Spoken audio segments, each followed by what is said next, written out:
There's this little thing that you do every single day. Just a small part of your day, really. I'm kidding. It's actually a huge part of your day, and that is homeschooling. So why, when it comes to homeschooling and educating our children, why do we think it's okay to ignore if our child is not paying attention? The goal should not be to merely just get through the material, the curriculum, the plans, the list of things that you feel that you have to do, or to just simply check off another day. When we do that, we're just actually modeling the school system, and you are home educating. You have decided not to model that system, and you have decided to educate your children at home in a family atmosphere. And when it comes to that, sometimes we can look over and see our kids staring off into the distance, not paying attention, and it can feel really frustrating. Today, I'm going to give you 5 ways to keep them engaged. Welcome to the Little by Little Homeschool podcast, where you can get out of survival mode, feel confident in your homeschool decisions, and gain peace in your heart and home. I know that when we plant our feet firmly in this season of life and embrace our homeschooling, motherhood, and homemaking, we will thrive. I truly believe that we can do this from a place of peace and joy, all while growing a ton of contentment. And while we're at it, Mama, let's deepen those relationships with our children and love these years we get to pour into them. If you're ready to create beauty, seek simplicity, and live intentionally, homeschool mama, then close out that lesson book, let the kids go play, and let's have an authentic conversation. You have been around your child long enough to know when they are zoning out. Even if this is your first year of homeschool, you can recognize when there's just nothing there. You're like, hello, anybody home? They're not paying attention. You've completely lost them. And we recognize and see this in homeschool day after day after day. And I actually had my 18-year-old recently say to me something. We were just joking and talking about stuff, and my younger kiddo might have been there too. And he's like, no, I don't have a problem with education. I just didn't like school. And I was like, ooh, that kind of hit me, because I know that I am actually guilty of this as well, unfortunately. But let me just give you this glimmer of hope. It still turns out okay. So I'm guilty of this. And I remember putting so much effort into the homeschool. I was so excited about it. And every Sunday I would sit down and I would do some prep for the week. And there was just high hopes and expectations and so much I was looking forward to, and a lot of planning, and just like, yeah, this is going to be a really good week. We're going to have some really good days.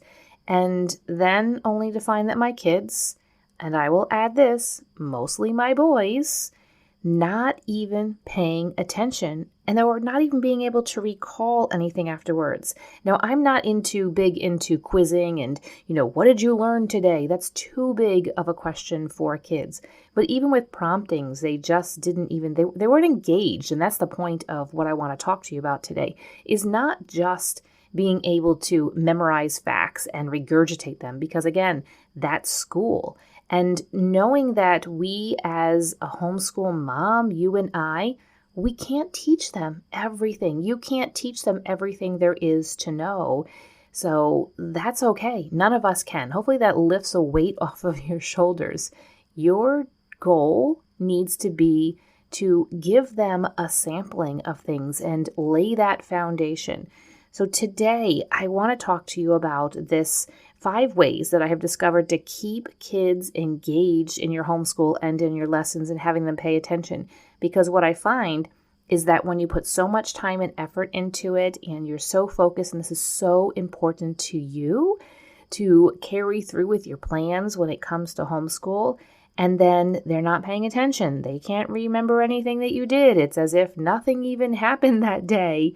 And it leads to frustration for you. It can lead to anger, and it can most definitely lead to burnout. And my hope is that today, this podcast episode is something that you recall, that you are engaged, that you remember afterwards, and are able to start applying some of these different ways today. And if not today, maybe tomorrow. Okay, maybe grab a pen and paper, write these down, And maybe it's just one or two that really sticks out to you and you just start doing those.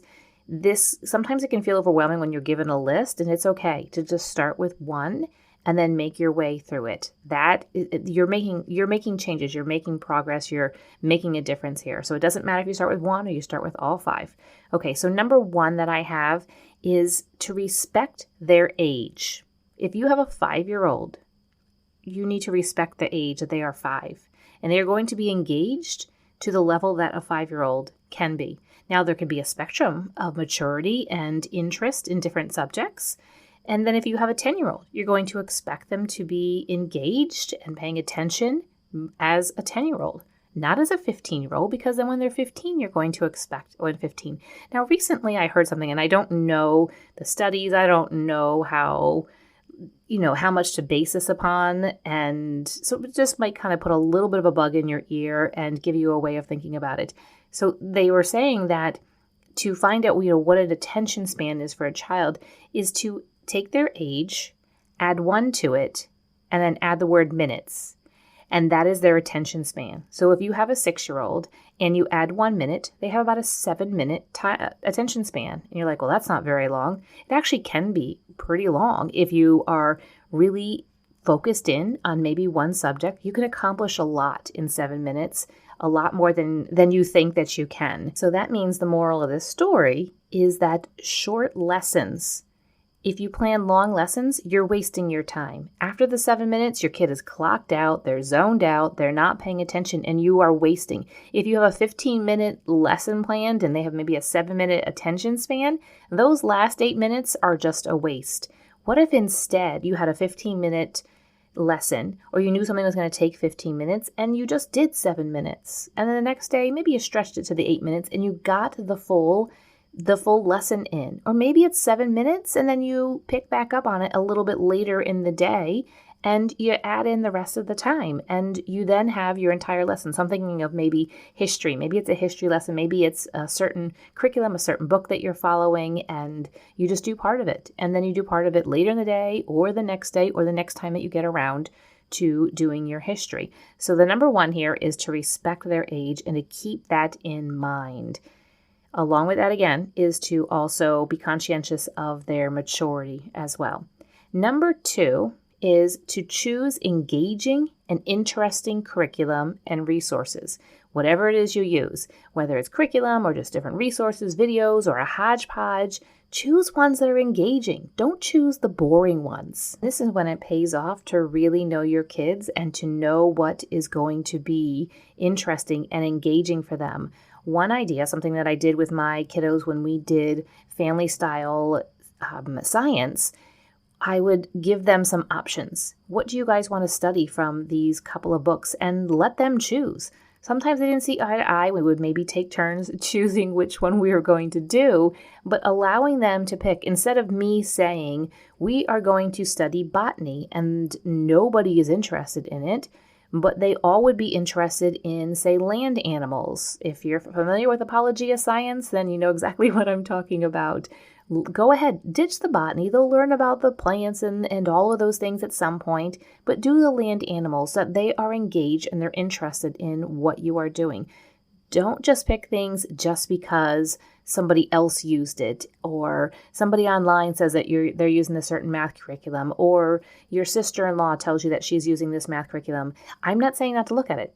Definitely take a look at it. But if you're saying this is not going to hold their attention, there is going to be more frustration.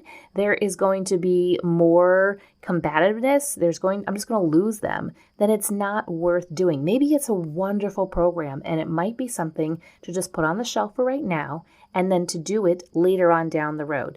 So number 2 is to choose engaging and interesting curriculum and resources. The third way that I have for you to keep your kiddo engaged in your home education is to change up the location. Maybe you have a homeschool room. Maybe you don't have a homeschool room.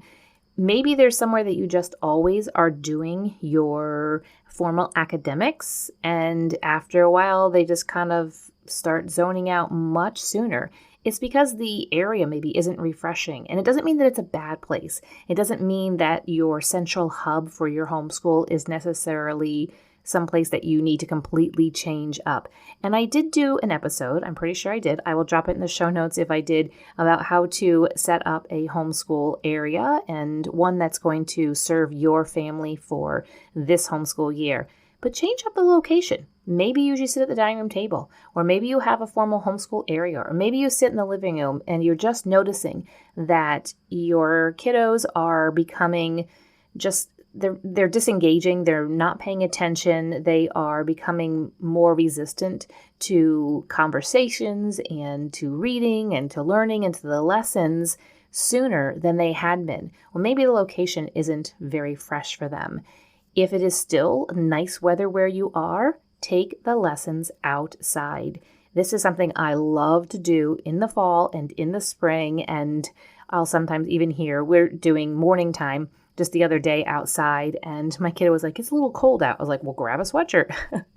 There's the solution. I was like, anytime we can get outside, especially outside perks everybody up. The fresh air, especially if it's a little bit cool, can really be refreshing. And I just have found for my kids just going outside, and sometimes you can think, oh, that'll be distracting.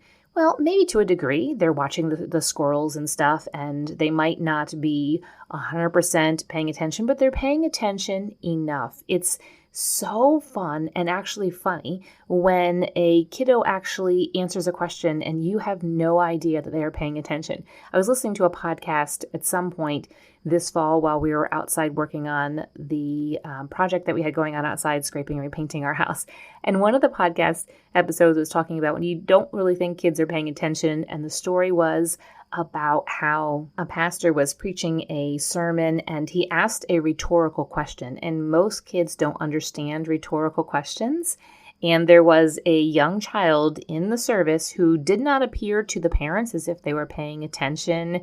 They weren't causing a ruckus or anything. They were just sitting there drawing or coloring or something. And the pastor asked a rhetorical question, and this child just answered out loud in the middle of the sermon. So that's actually pretty funny. And I feel like I've been at church services and that has kind of happened. And it doesn't mean that you can sometimes think a child isn't paying attention, and they actually are.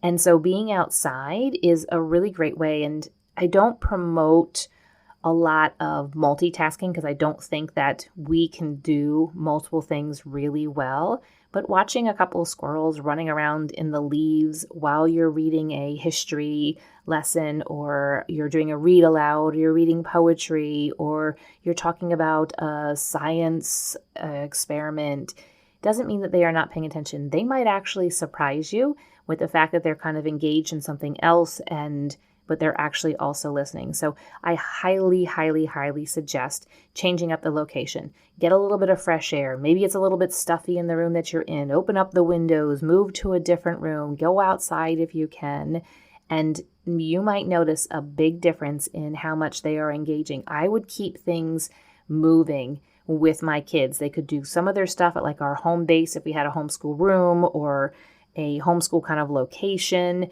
but then we would do morning time in the living room together. We'd go outside, and I found that by keeping us moving to a certain degree, refreshed our brains and got us a bit more on track, which leads a little bit into number 4, and that is hands-on learning. And we can talk a lot about hands-on learning and being at home, but I want to tie in something different when I talk about hands-on learning. And I want to talk about field trips, because these are some of the best ways to actually learn something, especially when it comes to history and science, when you can go to historical sites or locations, or you can just be where something has happened, or when it comes to science, getting out there, maybe going somewhere on a field trip, somewhere that maybe, I don't know, it could be with whatever, that they study science there, or it's outside in nature. When we can get out to those places, those are the things that your kids are going to remember those lessons even more. And the way that you can tie it in, think about this. You go somewhere on a field trip, maybe it's a nature hike, maybe it is to a fort from the Revolutionary War, or maybe it is a science laboratory. And then you come home and you can do your own follow-up. So even let's say, for example, you go to a zoo and you see a lot of animals and then you come home, you can do a follow-up. Listen to what your kids are talking about. Maybe they're talking a lot about the elephants or the lions. Maybe they're talking about the penguins, and you can then create your own type of lessons. I know sometimes we can be a little bit worried about how can we really do that. Check out some books from the library. Watch some videos on YouTube. Do some type of follow-up. Have them draw some pictures. If they're able to write and formulate things, have them do a little bit of writing about it. So that's also part of hands-on learning, because they went and they saw and they experienced something. And then afterwards, you can do more of a follow-up. Sometimes we feel like with field trips that we have to do a lot of work beforehand. And sometimes when we do go places, it can be really beneficial to do some type of research and to do some type of studying beforehand so they fully understand what they are seeing and what they are experiencing. But don't forget about the back end of that when you come home. And I'm not saying that day, because we know that on a field trip day, we come home, usually everybody is done with the day. I'm talking about the day after and the following days afterwards, talking about it more and discovering and going deeper into things that they are really interested in when it comes to your field trip. And the last thing I want to mention, the last way to keep your child engaged in your homeschool plans and your homeschool lessons and the resources and all the amazing things that you have created. And if you are struggling, if this is an area you're struggling with creating and finding those amazing resources that are going to align with you, this is what we get to do together and Clarify Your Homeschool. And maybe you find some resources that you're like, these are amazing. And then you actually start to do them and you're like, this is not the right fit for us. We get to do that together also and Clarify Your Homeschool. But number 5 is that I want you as the homeschool mom to be excited about learning. Be excited about homeschooling. I know that it can feel overwhelming. I know that as the homeschool year goes on, the novelty and the freshness of it starts to wear off on us, and we start to think about all the other things that maybe we could be doing with our time, and we begin to become just more lackadaisical, we'll say, when it comes to getting the great plans and the resources that we want to actually use. If you're not excited about your homeschool, then your kids aren't going to be excited about it. If you are not excited about learning, then your kids aren't going to be excited about learning. Now, maybe you are studying something with them that they're really interested in. So let's go back to the science. They chose the land animals, and maybe you know a lot about these because your kids are young and it's just very basic. And you know a lot about these land animals and you're not really learning a lot of new things. Well, still be excited for them because of their excitement, but let them also see that you're learning new things on your own too. Maybe you're learning some new recipes in the kitchen, or maybe you're learning some new way of decorating. Maybe you're learning some in a Bible study or diving into a certain book of the Bible that you've never studied. Let them see that you are excited to learn, because that right there will catch on with them. But while you are actually doing some lessons with them, you're doing the formal academics that you feel is the right fit for your family. If you're just reading it, yawning, kind of falling asleep, bored to death, that conveys to them that we just have to do this and have to get through it so mom can check off that day on her box, and then we get to go ahead and go and play. But the point, the goal is that we want our kids, I know you do, you want your kids to love learning and you want to create that love of learning in them so that when you have that love of learning, the learning never stops. I feel like you probably are feeling like I am as well. Let's create this next generation. Now, my kids are a little bit older. They're probably, I think they're considered Gen Z. Is that it? Like the tail end of it would be my youngest. And I don't even know what the next generation and the next generation is called. But let's create something different. Let's make a turnaround. I'm trying to make a turnaround here with Gen Z. And if you're part of Gen Z, no offense or anything, just as a whole. I mean, I'm a Gen X. And there were so many stereotypes, and I'm like, that's not really me at all. Now, as I've gotten older, I'm like, yeah, okay, that's kind of how I do approach things. It is kind of funny when you see just, reels and things like that on Instagram. You're like, oh, yep, that's how I would approach it. But I'm focused on raising kids that are going to be different in Gen Z. You focus on raising your kiddos that are going to be different in their generations. Let them be the ones that are making this shift and this change where school isn't necessarily what we see as the only way to education, that we can do this on our own and make this shift and this excitement to be able to learn about this amazing world that God has created and to be able to make an impact in the lives of those that are around our children as they get older. And you get to be a part of that. And your excitement for that is something that will take hold. They will catch on to that and it will continue. So what do you think? I feel like these 5 ways are pretty doable. Let's go over them one more time real quick. Number 1 is to respect their age. 2 is to choose engaging and interesting curriculum and resources. Number 3 was to change up the location. Number 4 is to focus on hands-on learning, and I put an emphasis upon field trips and then the follow-up afterwards. And number 5 is for you as the homeschool mom to be excited about learning and about education. I sure hope that this has blessed you and this has given you like a little pep in your step, like, yes, we're going to make a change. We're going to make a difference in the lives of our children. And now that you kind of know what you're looking for and not wanting to ignore your kiddos zoning off anymore and zoning out, and saying, you know what, we're going to make some changes here and we're going to grow this, just build this fire within them for learning and for education.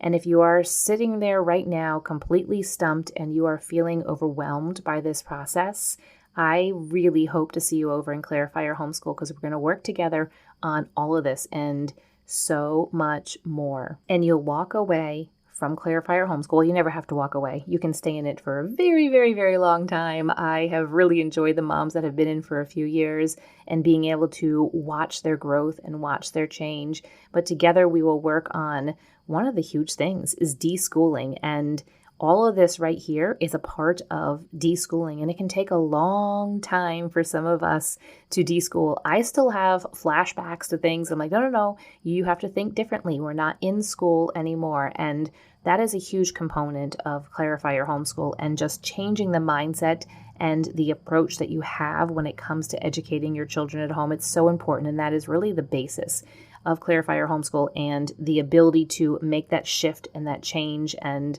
to create the homeschool that is going to be amazing for you and your family. You can get all of the details about it at clarifyyourhomeschool.com. But I am so thankful that you popped in to Little by Little Homeschool podcast today. If this podcast has encouraged you, the number 1 way you can thank me is to leave a written review on Apple Podcasts. I love to hear how this show has impacted you. So if you could hop over and do that, I'd be so grateful. While you're at it, take a screenshot of this episode and share it with your friends to encourage them. You can also find me over on Instagram at Little by Little Homeschool. Until next time, have a beautiful day, Mama.